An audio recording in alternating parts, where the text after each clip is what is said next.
Espírito Santo. Situação medieval, então a gente viu. Como é que acabou essa situação medieval? Acabou com o iluminismo, com a entrada em cena do Estado laico. Os estados da Europa foram um a um se tornando estados não mais ligados à religião. Então o resultado é que, por um lado, isso deu liberdades civis inimagináveis para a maior parte dos judeus. A gente vai ver as consequências disso religioso, que é o que nos interessa. Por outro, retirou poderes muito grandes dos rabinos, porque os rabinos, durante todo aquele período medieval, quer dizer, sei lá, do ano 800 até 1800, eles eram os ditadores de fato de cada comunidade. Aquele ambiente fechado, supersticioso, que o rabino é o cara que tem a última palavra em tudo. De repente passou a ser possível sair dali. E o que começou a acontecer? Começou a haver, isso estamos falando de Europa, começou a haver tentativas de criar novos judaísmos de maneira racional. Isso na Europa cristã. Os judeus dos países muçulmanos, eles continuaram nesse período, digamos, medieval muito mais tempo. Os judeus do Iêmen, quando foi fundado o Estado de Israel, Israel mandou aviões para pegar eles lá e levar para ir morar em Israel. E os caras se recusaram a ir porque eles tinham a profecia de que eles iriam para Israel num tapete voador. Quer dizer, era esse o nível de superstição daquela comunidade. Aí os israelenses, muito espertos, chamaram o maior dos rabinos lá do Iêmen, botaram o cara dentro do avião e mostraram o carpete do avião e disseram: olha o seu tapete voador. E aí conseguiram convencer e levar praticamente todo mundo. Hoje em dia tem tipo uma dúzia de judeus no Iêmen. Com o estabelecimento do Estado de Israel, os judeus dos países muçulmanos foram quase todos morar em Israel. Hoje em dia ainda tem uma colônia boa no Irã, mas em muito poucos outros lugares. E na Europa teve o iluminismo. Na Europa que teve o Estado laico. E aí começou a haver essas oportunidades de sair do que muita gente percebia como a ditadura dos rabinos e criar judaísmos light, por assim dizer. Fazer com o judaísmo o que Lutero fez com a igreja. Fazer uma versão que pegue alguns elementos do original e outros da cultura em volta para fazer uma coisa nova. E isso foi acontecendo a partir do século XVIII. Dá muita pena a gente pensar, por exemplo, que teve na ata de fundação de uma das primeiras sinagogas reformistas da Alemanha, que eles não esperavam mais ir morar na Terra Santa, porque eles percebiam a cidadania alemã que lhes tinha sido dada como um elemento messiânico. Cidadania alemã. O que aconteceu na Alemanha com os judeus pouco depois, um século e pouco depois? Dá pena a gente ver a inocência dos caras, né? Mas eles foram tentando criar novos judaísmos, novas maneiras de ser judeu, novas maneiras de viver o judaísmo dentro da sociedade cristã. Quer dizer, não mais viver numa sociedade separada, como era antes, mas passar a viver dentro da sociedade cristã, se misturando com os cristãos. Então alguns, por exemplo, pararam de comer só a comida kasher, outros mantiveram isso, mas mudaram outras regras. Praticamente todos abandonaram o Talmud como referência, uma referência total, né? A Cabala passou a ter alguns estudiosos que viam aquilo como uma coisa social, assim, que não acreditavam naquilo, mas estudavam por achar que valia a pena. E o resultado é que, por um lado, aqueles que não quiseram entrar nisso se fecharam mais e mais e se juntaram uns com os outros, os grupos vários que não quiseram entrar no judaísmo reformista. Você tinha antes, de um lado, um grupo que era considerado um bando de gente inculta, que só se preocupava com arte, com música, que eram os Hassidim, esse pessoal das trancinhas compridas, chapelão, etc. Eles eram considerados um bando de incultos.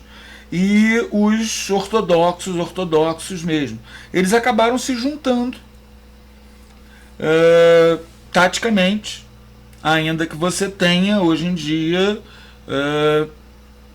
os Hassidim de Rabat, por exemplo, que são os que falam mais alto na mídia, que eles têm um apostolado muito grande para tentar convencer judeus a cumprir mandamentos, cumprir uma das 613 leis, para ver se consegue pelo menos algumas daquelas fagulhazinhas voltar para o lugar. Eles são cabalistas, né? Eles chegaram a achar que o rabino deles era o Messias. O que eles acreditam não tem muita coisa a ver com o que acreditam os Hassidim de Braslav, que já é outro grupo, que também não tem muita coisa a ver com o que acreditam os Naturei Karta, que é outro grupo, né? Então o resultado, você tem hoje em dia um monte de grupos, todos eles chamados pela imprensa ultra-ortodoxos, mas que mais ou menos se uniram contra o reformismo. Então hoje, por exemplo, uma pessoa que se converta ao judaísmo reformista, ele não pode migrar para Israel, porque Israel só considera as conversões feitas ao judaísmo ortodoxo. Qualquer uma dessas formas de judaísmo ortodoxo, que tem crenças diferentes, práticas religiosas diferentes. Mas o judaísmo reformista, ele se espalhou que nem brasa, especialmente nos Estados Unidos. Porque nos Estados unidos a religião de Estado americana, por assim dizer, né, é que você tem que respeitar o Estado, as leis, etc e tal, etc e tal, e a religião é coisa de fora privado. E o judaísmo reformista, ele se encaixa muito bem nisso, né? Mas, por outro lado, o judaísmo reformista, ele acaba tendo um índice de perda de fiéis, por assim dizer, muito grande, porque os judeus reformistas é muito frequente que eles se casem com pessoas que não são judias, e aí não criam os filhos como judeus, porque eles acabaram se distanciando tanto daquela ortodoxia do judaísmo medieval que durou até 1800 e blau, Eles acabaram se afastando tanto daquilo que a religião virou uma religião à moda americana, em que o cara vai para a igreja, né, ou no caso para a sinagoga, 2, 3 vezes por ano. Só os mais fanáticos, radicais, que vão todo sábado. O judaísmo reformista acabou virando um negócio assim, né? É muito comum dentro do judaísmo reformista que as pessoas não cumpram praticamente nenhum daqueles mandamentos considerados tão importantes, aqueles 613 mandamentos, né? Considerem importante só participar da comunidade judaica, por exemplo. Acaba virando uma coisa um pouco mais nacionalista do que especificamente religiosa, né? A própria liturgia, muitas vezes, ela vai ser traduzida na língua do país, vai ser modificada. Em São Francisco, por exemplo, tem já uma sinagoga gay, sinagoga reformista gay. Nossa. É. Não, é porque tem uma coisa que eu acho linda no judaísmo, eu não sei se eu cheguei a te contar que eu li sobre isso, que eles falam que se o homem for gay e suprimir o desejo, ele não tá pecando, que no caso, ele, pelo contrário, ele é até honrado por não ceder, mas se ele cede, aí ele tá pecando. Pois é, você pode ter um judaísmo que diz isso. Mas... Já o judaísmo dessa sinagoga de São Francisco diz vai em frente. Ah, só pra deixar bem claro, eu não tenho preconceito nenhum, então se cede, se não cede, não tem nada a ver com isso. O que a Igreja Católica ensina, o que a Igreja Católica ensina sobre este ponto específico de moral é que o desejo não é pecaminoso. Pecaminosa é a ação de ter relações sexuais com uma pessoa do mesmo sexo. E isso é pecado gravíssimo, um dos 4 crimes que bradam aos céus por vingança. Mas você tá falando do judaísmo ou tá falando... Do catolicismo. Do catolicismo também? É. Eu achava que só o judaísmo que condenava a homossexualidade tanto assim. Eu achava que a Igreja Católica condenava, mas não tanto. É um dos 4 crimes que bradam aos céus por vingança. Assim como negar a um trabalhador sua justa paga, oprimir o pobre, especialmente o órfão e a viúva, e assassinar o inocente. Aí qual que é o castigo? Inferno, ué. Vai direto? A não ser que se confesse. Se confessar, ele pode continuar tentando. Tem muita gente que se confessa e cai novamente, se confessa, cai novamente, vai toda semana confessar o mesmo pecado. Isso acontece. É assim. Assim, porque eu não sinto atração por homem, eu não me sinto capaz de julgar o que seja a gravidade disso. Eu não vou... Eu digo, a intensidade desse desejo. Né? Eu não me sinto capaz de julgar qual seja a intensidade do desejo ao hétero, do cara. só que ao invés de desejar uma mulher, deseja um homem. Não sei, não há de ser porque o fim é outro, né? Não tem reprodução aí, é outra coisa, Mas nesse ponto, esse judaísmo que você ouviu, ele está bem próximo da igreja. Mas há outros judaísmos. Eu achei bonito porque ele colocou o homem que resiste até numa posição superior, assim, um guerreiro, um cara forte que... Sim. Não claro. que eu ache que deva resistir, cada um faz o que quer com seus desejos, mas assim, achei bonita a forma. Bom, se o cara quiser escapar do inferno, é bom resistir. Mas... Eu acho tão triste isso, imaginar que um desejo vai levar a pessoa ao inferno. Não é um desejo, é você agir em função dele. Você ficar com vontade de matar alguém é muito diferente de você matar alguém. É o mesmo caso. pra igreja. Porque são coisas assim... Não, tá. Melhor não entrar nessa. Melhor Tá. não. Mas então, do judaísmo reformista, justamente por ele dar vaso a esse tipo de afastamento tão brutal, por assim dizer, surgiram outras formas de ser religiosamente judeu que tentam voltar para trás, voltar no sentido daquela ortodoxia, mas sem abandonar o que eles consideram avanços do reformismo. Desses eu falaria especialmente do judaísmo conservativo, que são os caras que vão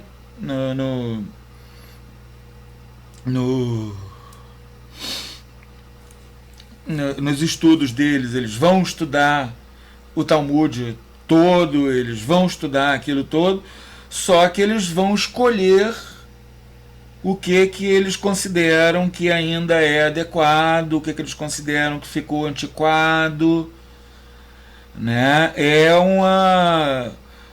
uma tentativa de fazer um meio termo. Relativizar a fé.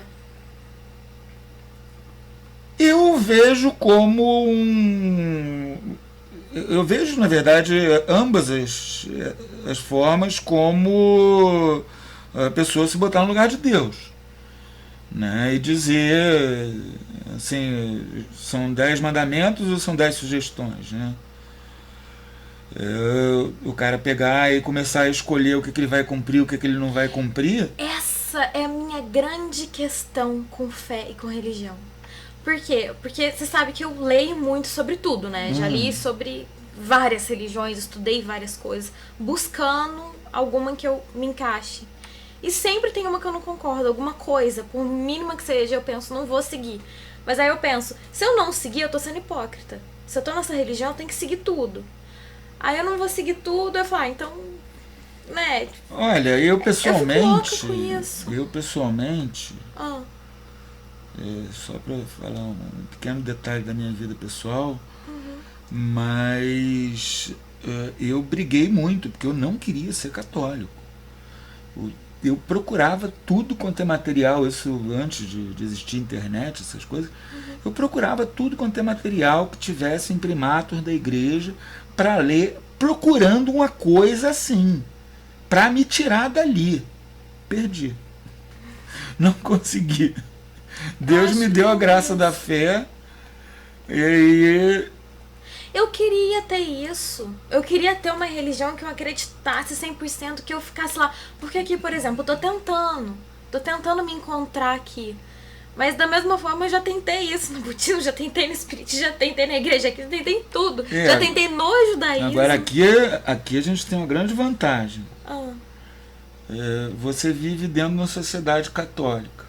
É uma vantagem. Uma sociedade culturalmente católica. O resultado é que provavelmente um monte de coisas da sua noção de ética, de suas noções mesmo do sagrado, você pegou no ar da sociedade. Sim. E você vai reencontrar isso de uma forma mais bonita dentro da igreja. Eu tenho reparado isso mesmo, realmente. Já o judaísmo, que era de quem a gente estava falando, né? O que acontece é que a gente tem hoje em dia várias maneiras de ser judeu religiosamente, inclusive, paradoxalmente, não ser religioso. Né? Você tem em Israel uma grande parte da população é dita secular, que não está nem aí, não vai para sinagoga nenhuma, não está nem aí para mandamento nenhum. Uma grande parte da população é secular, mas é judeu. Está lá escrito na Teudat Zeut, na carteira de identidade dele, judeu. Ele é judeu. Carteira de identidade, eu não sabia que tinha religião. Justamente, não é religião, é nação. Ah! Entendeu?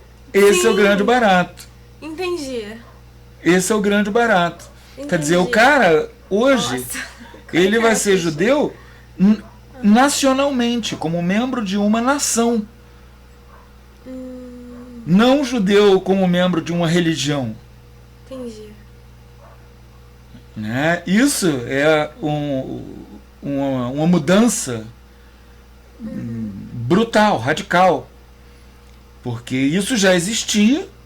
Quer dizer, quando você tinha lá os judeus com a lei separada, com o rabino governando eles, dentro de uma área cristã, né, o rabino julgando e o juiz cristão julgando os cristãos, o rabino julgando os judeus, o juiz cristão julgando os cristãos, isso já era, de uma certa maneira, uma percepção de duas nações.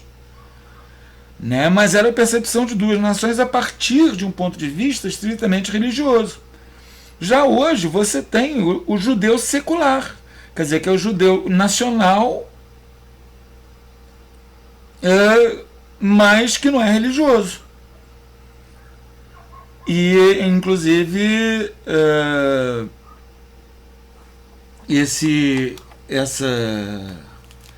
essa coisa do judeu secular em Israel, isso tem algumas consequências muito doidas, porque o Estado de Israel, ele é um Estado em que a definição de quem é judeu está na mão dos ortodoxos, desses grupos todos unidos, basicamente todo mundo que acredita no Talmud e Cabala, unidos, que definem quem é judeu. Então, se o cara se converter ao cristianismo, ele deixa de ser judeu. Né? Agora, se ele se converter ao Hare Krishna, não. Porque ele é uma religião que começou com um anticristianismo, né? E esses caras continuam presos naquela etapa lá. Entendi. Né? E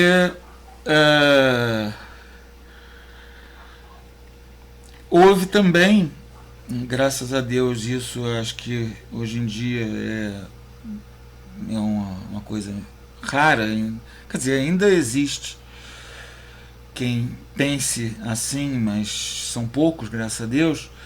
Houve também nesse meio período, na primeira metade do século passado, a ideia do judeu como raça, né, que era a ideia do Hitler.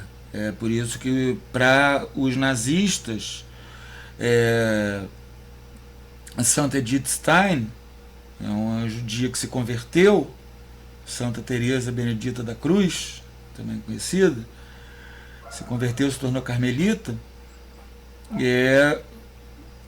para Hitler tinha que morrer, porque ele não estava nem aí se converteu, porque ele não via o judaísmo como religião nem como nação, ele via como raça.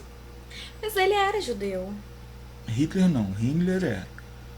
Não, Hitler também. Não, Himmler não, aquele que foi julgado em Israel, que a Hannah Arendt foi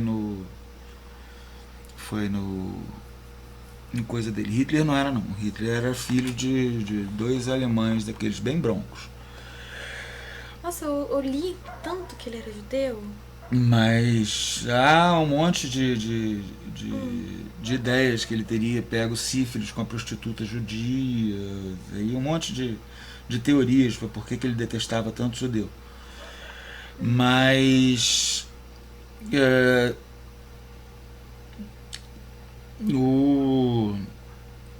e essa noção de judeu como raça, e é até engraçado quando você pensa que tem judeus pretos, né, os judeus etíopes, tem judeus com cara de chinês que vem da China, tem judeus morenos de nariz fino que vem da Índia, e essa ideia de raça, que eu não acredito em raça, diga-se de passagem, essa ideia de raça, ela seria justamente baseada na aparência comum. Aí os nazistas tentaram inventar meios de identificar judeu, medindo o nariz e as orelhas, esse tipo de barbaridade, para poder assassinar as pessoas. Não conseguiram arrumar. Os negócios evidentemente não funcionavam. Né? Teve até judeus que se passaram por alemães e entraram no partido nazista para escapar. Na Segunda Guerra teve um monte de histórias muito loucas assim. Né? Mas essa coisa do judeu como raça, hoje em dia, eu acho que praticamente só existe na cabeça de alguns racistas mais americanos, né? Esse pessoal de supremacia branca, essa coisa. Justamente esse tipo de retardado, né? Que fica tentando separar as pessoas por uma coisa inexistente, assim, e botar umas abaixo das outras. Mas essa coisa da raça, ela infelizmente ela chegou a pegar alguns judeus também, que identificaram. Teve um dos caras que eram grandes advogados do sionismo, né, antes da existência do Estado de Israel, evidentemente, quando da subida de Hitler ao poder, que comemorou. O cara escreveu para Hitler comemorando que o Hitler estava subindo ao poder, porque uma percepção maior da raça alemã levaria a uma percepção maior da raça judaica, que faria com que houvesse um impulso maior no sentido das pessoas de raça judaica irem todas morar em Israel. Na atual Israel, né? Todas morar na então Palestina. Quer dizer, teve gente que caiu nessa armadilha dentro do judaísmo mesmo. E você tem justamente isso também, acho que não dá para deixar de mencionar, o sionismo, né, que é para um israelense é o patriotismo, e para um judeu de outro lugar é o apoio a Israel. Né, o sionismo, ele tem como pai um cara chamado Theodor Herzl, e é um troço que começou a ganhar força no século XIX, aproximadamente, porque se começou a ver todos aqueles estados nacionais em volta, toda aquela coisa funcionando bem na Europa, e eles pensaram, está na hora da gente ter o nosso, nós termos um Estado judeu. E isso, inclusive, agora, foi há poucos dias atrás, foi promulgada uma lei em Israel declarando que Israel é o Estado Nacional Judeu, fazendo com que a árabe deixe de ser uma língua oficial. Quando eu morei lá era a língua oficial também, era hebraico e árabe. O árabe não é mais língua oficial. E você já foi pra lá sabendo falar ou aprendeu lá, se virava no inglês? Aí eu fui para lá já tendo estudado um pouco, e aí fiquei estudando 5 horas por dia num curso especializado. Mas o sionismo, ele era primeiro só um sonho, né? Ir para Israel ou para Uganda. Tinha também planos de ir para Uganda, ir para Madagascar, fazer um lar para os judeus em algum outro lugar, né? Mas acabou que a ONU deu, em 1948, um Estado judeu e um Estado palestino lado a lado. Os palestinos eram os árabes da região. Só que os ingleses que tomavam conta da região, eles odiavam os judeus. E eles tinham razão de odiar os judeus, porque os judeus eram terroristas. Esses judeus que você tá falando. Os sionistas que moravam lá, etc. Ah, sim. E eles sim. explodiam bombas, eles matavam gente. Eles faziam igualzinho esses muçulmanos fazem hoje. E os ingleses, que eram os donos da área lá, porque eles tinham pegado aquilo dos turcos na Primeira Guerra. Então eles odiavam os judeus, não queriam ver judeu nem pintado de dourado. Resultado, eles ficaram segurando os navios com as pessoas que tinham ficado presas em campo de concentração, tinham sido libertadas em 1945. Eles ficaram segurando os navios ao largo da costa e só na hora precisa que a ONU deu para eles se retirarem, eles deixaram os navios desembarcarem. Aí o nego desembarcava, ganhava um fuzil e aprendia esquerda, direita, para frente, para trás, atirar, cessar fogo e ia para o campo de batalha, porque os países árabes invadiram todos em volta ao mesmo tempo, combinado com os ingleses. Aí os países árabes invadiram todos em volta. Saiu do campo de concentração para morrer na Terra Santa. Muita gente. Gente, que triste. Não, foi uma coisa aventuresca. Eles compraram restos de aviões alemães abatidos para montar e fazer uma força aérea. O começo de Israel foi um troço assim, vale a pena ler histórias do começo de Israel, que é emocionante. Mas o grande barato assim, que eu estou tentando apontar é que os países árabes eles fecharam em volta e impediram a existência do Estado palestino e queriam impedir a existência do Estado judeu também. Não conseguiram impedir a existência do Estado judeu, mas o Estado palestino até hoje não existe. E isso tem um problema grave porque a terra de Israel, a terra prometida na Bíblia para o povo de Israel, é muito maior do que o território de Israel atual. Então você tem uma grande quantidade de gente lá dentro, sionistas radicais, que querem que Israel seja não só aquele terreno, como a faixa de Gaza, a península do Sinai, metade do Líbano, metade da Síria. Tem uns que chegam a querer que parte do Iraque seja território de Israel. Então, esse judaísmo, esta outra forma de ser judeu como nação, cria uma situação de confronto perpétuo ali na região, porque os religiosos acreditam que a terra de Israel está sendo redimida a cada vez que se conquista um passo, né? E isso, naquela situação de Oriente Médio, faz uma situação muito complicada. Para complicar mais ainda, no lugar onde ficava o templo, foi construído séculos atrás uma mesquita. E, para complicar mais ainda, ninguém sabe aonde exatamente, ali debaixo da mesquita, ficava o Santo dos Santos. Então os judeus religiosos, eles consideram que eles não podem de jeito nenhum subir lá. Só que os ultracionistas consideram que eles têm que subir lá para mostrar que aquilo é deles. Subir na mesquita, que é aquele domo dourado bonito que você vê em foto de Jerusalém.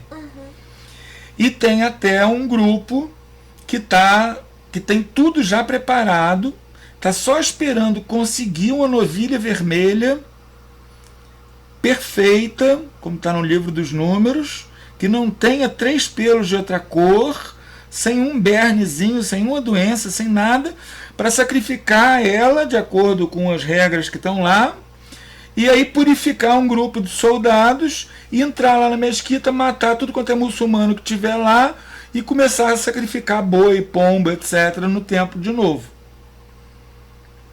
Rola isso.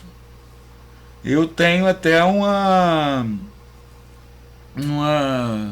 busca do Google por Red Heifer, novilha vermelha, em inglês, para na hora que aparecia essa novilha vermelha, eu saber. Já apareceram várias candidatas, só que graças ao bom Senhor Deus, em todas elas apareceu um terceiro pelo branco e não rolou dos caras fazerem isso. Porque na hora que eles fizerem, aí vai ser a Terceira Guerra Mundial.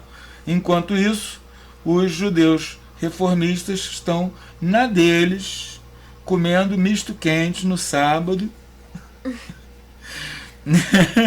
Que Quer dizer, as maneiras de ser judeu depois do iluminismo são hoje em dia infinitas. Entendi. Né? Então é por isso que não dá para chegar hoje em dia e dizer o judaísmo afirma tal coisa. Você tem que dizer o judaísmo de tal escola afirma tal coisa. Na verdade sempre foi um pouco assim, na medida em que as diferenças, especialmente entre os judeus dos países muçulmanos e dos países cristãos, a comunicação não era tão boa, então eles desenvolveram regras bastante diferentes, coisas assim. Mas hoje em dia você tem, dentro da mesma cidade, nos Estados Unidos especialmente, se você for em Nova York, por exemplo, você vai encontrar algumas centenas de tipos de judaísmo diferentes, em crença, diferentes em prática, mas que são unânimes em não só se afirmar judeus, como afirmar o outro como judeu. Isso que é a coisa mais interessante, que faz com que o judaísmo, como eu falei no começo da primeira parte, né, ele não possa ser subsumido. Quando você procura religião, é uma nação. Quando você procura nação, é uma religião. Né? E então é isso que eu acho que dava para falar, resumindo bastante sobre esse tema tão grande. De finalizar a aula. Bom, vamos promover o amor, né? Ao invés de promover, sei lá, é porque nem todo mundo concorda com a visão da Igreja Católica. Mas o que eu penso alguém que está assistindo até agora...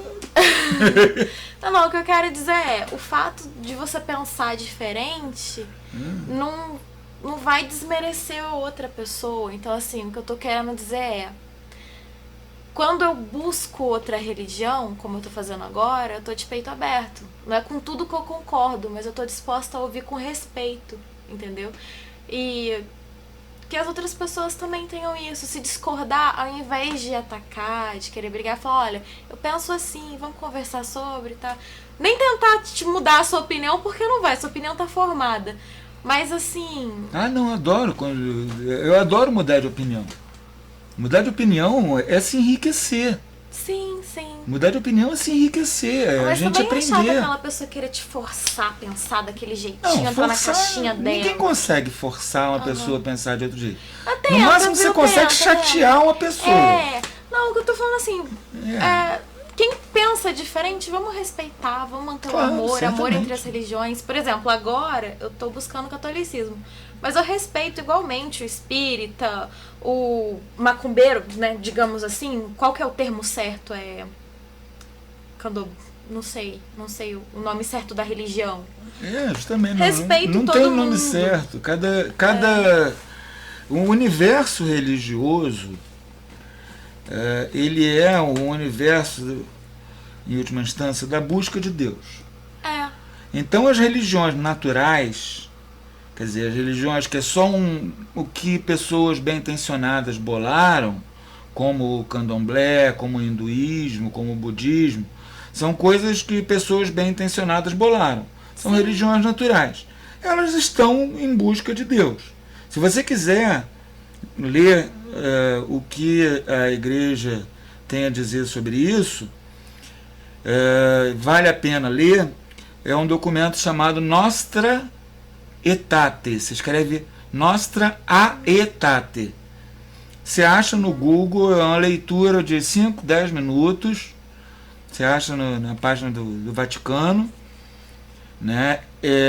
E é um documento que vale a pena ler porque ele é justamente falando disso, falando dessa necessidade da gente respeitar a pessoa do próximo, principalmente, e a honestidade com que o próximo abraça a sua crença. Eu sou plenamente a favor de debater religião desde que se parta do pressuposto de que a outra pessoa é honesta, está buscando a Deus honestamente, Sim.